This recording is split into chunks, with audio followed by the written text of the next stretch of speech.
Demokrasi. Demokrasi berasal dari bahasa Yunani, yakni demos, yang artinya rakyat, dan kratein atau kratos yang artinya kekuasaan. Jadi, demokrasi berasal dari kekuasaan rakyat dan antonim dari aristokrasi, yaitu kekuasaan elit. Demokrasi adalah sistem pemerintahan yang diselenggarakan dari rakyat oleh rakyat dan untuk rakyat.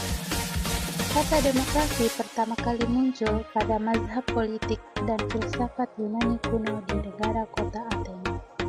Dipimpin oleh Cleisthenes, warga Athena mendirikan negara yang dianggap sebagai negara demokrasi, pertama pada tahun 508 sampai dengan 507 Masehi. Arti demokrasi yang sebenarnya.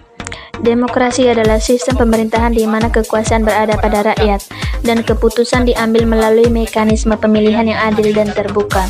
Arti demokrasi yang sebenarnya adalah sistem di mana semua orang memiliki hak yang sama untuk berpartisipasi dalam proses politik dan pemerintahan, termasuk hak untuk memilih dan dipilih.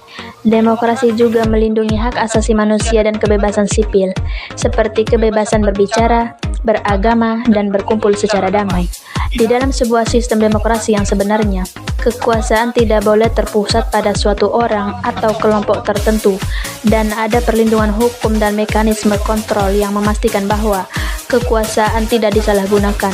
Selain itu, demokrasi sebenarnya memerlukan partisipasi aktif dari rakyat dalam mempengaruhi keputusan politik dan mengevaluasi kinerja pemerintah. Dalam arti yang lebih luas, demokrasi sebenarnya juga melibatkan penghormatan terhadap hak dan kepentingan kelompok minoritas serta penanganan masalah sosial dan ekonomi yang mempengaruhi kehidupan rakyat secara keseluruhan. Demokrasi sebenarnya harus membawa keadilan dan kesetaraan dalam hal akses terhadap sumber daya dan kesempatan serta mendorong keberlanjutan lingkungan dan pembangunan yang berkelanjut.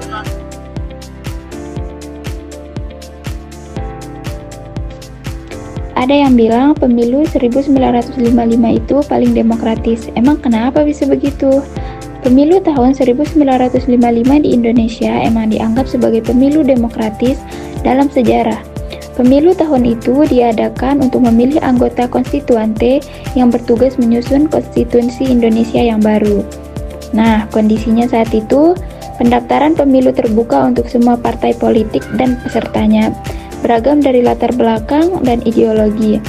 Makanya pemilu ini dianggap paling demokratis karena pemilih memiliki kebebasan untuk memilih partai politik atau calon yang mereka dukung. Tidak ada campur tangan militer dan kekuatan lain.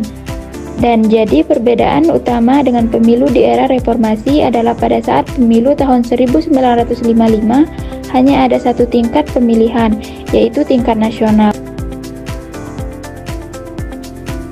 Bertemakan Unit Gawat Darurat Demokrasi, acara ini diharapkan dapat menyuarakan ide matinya demokrasi di Indonesia.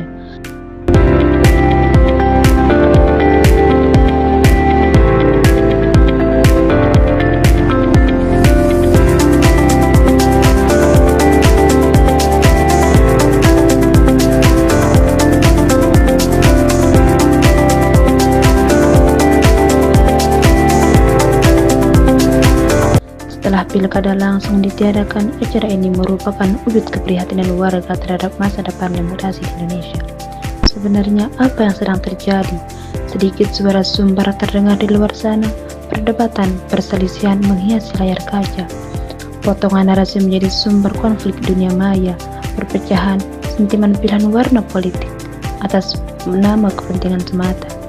Apa benar kita sedang tidak baik-baik saja?